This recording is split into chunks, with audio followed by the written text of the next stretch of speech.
Regarding Musa Kosa, he was, treated in Cromwell Hospital in London. And he said, listen, now I'm on a travel ban list, and I'm sick, and I have to go every 3 months to Cromwell Hospital in London. If I can get permission, I want to go there. So you knew he was going to London? He said, I'm going to check with the British in Jerba, in the island of Jerba. Check what? Check that he could go to Britain? Yeah. And we allowed him to go to Jerba. He went to Jerba, by the way, first. First he went to Jerba, to Tunisia. And he checked, and he went there. So there's nothing against that.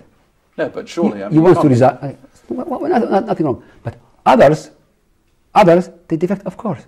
Come on, they are human beings. They are old and sick, most of them. And so you don't have any objection to these ministers leaving? Why not? Of course, you can resign and go. Musa Kosa has said all sorts of things which you can't be at all happy with. Like what? He's talked about your father's dictatorship. He's talked about the need to overthrow it, as we understand it. Where? Well, he seems to be talking to the British in these terms. We haven't heard anything about this, no.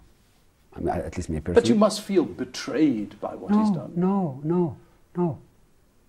They are sick people, old and sick people. And we have been bombed for 2 weeks.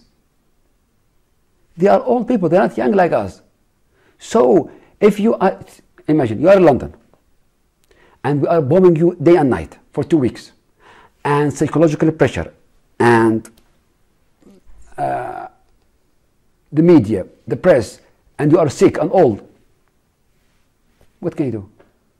So you resign, you say, I'm going. It's a war. Libya is at war. So it's a war time. But he knows so many secrets like about what goes on here and about what has gone on here. Well, Lockerbie, for instance. He knows all about that. The British and the Americans, they know about Lockerbie. They know everything about Lockerbie. So there is no secret anymore to say what was Lockerbie. Come on. But he's told them everything else that your father's government has done. Like what?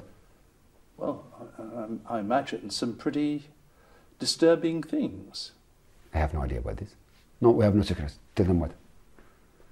And also, plus, if you press him, you have to invent stories in order to give you immunity.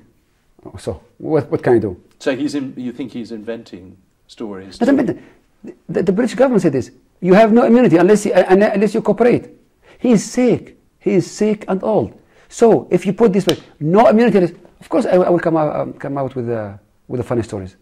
I imagine this. Of course, a lot of people in the West think that his defection means that all sorts of people are leaving your father and that your father's government will collapse. You will see.